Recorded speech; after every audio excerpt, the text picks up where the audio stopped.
Bu Isa, kenapa suami suka cuek? Suka tuh yang mbok ya mie ayam, kuitiau, sop buntut. Ya, gini. Kalau sering teman-teman Villa, sahabat-sahabat Villa mendengarkan kajian-kajian Bu Isa tentang otak laki-laki, mungkin sudah bisa mengerti ya. Kita menganggap laki-laki atau laki-laki yang menjadi suami cuek ya, dalam artian kok dia nggak peduli sama aku ngomong dia nggak dengerin, aku ngomong dia nggak jawab, gitu ya, maksudnya itu kan.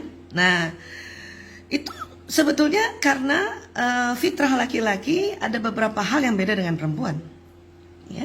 Barangkali ada sahabat-sahabat Villa ingat ya, Ibu Isa sering ceritakan tadi juga di awal tadi, siapa tadi ya, Mbak siapa tadi, Bunda siapa yang tanya Bu Isa belum 20.000. Iya, perempuan kan rata-rata perharinya komunikasinya 20.000 kata, laki-laki cuma 7.000 kata ya. Nah 7.000 kata kadang-kadang malam hari kuota laki-laki itu habis, udah habis. Maka jangan heran kalau kita ngomong panjang lebar. Memang dia simak, walaupun mungkin tidak simak 100%, karena memang otaknya sudah capek. Apalagi kalau sudah habis kerja. Maka banyak bapak-bapak atau suami-suami cuman jawab ya cerita kita dengan cuman gitu saja. Ya, bukan berarti dia tidak mau menyimak apa yang kita bicarakan. Penat dia, sudah penat otaknya. Ya, karena laki-laki di dalam otaknya ada hipotalamus di bagian tengah sini, bentuknya segitiga. Perempuan juga ada, laki-laki ada, cuman laki-laki lebih lebar. Sewaktu bekerja atau sewaktu dia menjemput nafkah itu tegang banget, hipotalamus itu tegang. Sehingga kadang-kadang sebetulnya laki-laki sampai di rumah tuh kepengennya tunggu sebentar ya, tak lese. Tunggu sebentar ya, aku duduk dulu sebentar, aku ngerenung dulu. Kadang banyak bapak-bapak kayaknya lihat televisi, kayaknya lihat gadget, itu sebetulnya nggak lihat gadget dan nggak lihat TV. Dia ya merenung dulu untuk mereview apa yang dikerjakan tadi seharian dan memplanningkan besok harus ngapain. Dan itu bukan hanya pada laki-laki modern saat ini, ya sebelum-sebelumnya juga dulu begitu. Ya, riset membuktikan sebelum-sebelumnya ya, terutama misalnya kakek-kakek kita yang dulu misalnya masih menjemput nafkahnya dari berburu di hutan. Setelah dia berburu, dia bawa hasil buruannya ke ya istrinya. Terus tahu nggak ya, bapak-bapak zaman itu naik ke batu untuk ngapain? Duduk di batu untuk ngapain? Melihat matahari terbenam. Itu pun tidak melihat. Kenapa? Walaupun kayaknya melihat matahari terbenam, diam, ya nggak ngomong. Itu sedang mikir, tadi saya sudah berhasil ya menangkap kijang di daerah ini. Besok di mana lagi ya? Kira-kira pakai strategi apa saya nanti ya berburunya? Apa pakai panah, pakai batu, ya pakai tombak? Itu yang dipikirkan laki-laki. Dan saat itu tidak suka ditanya-tanya.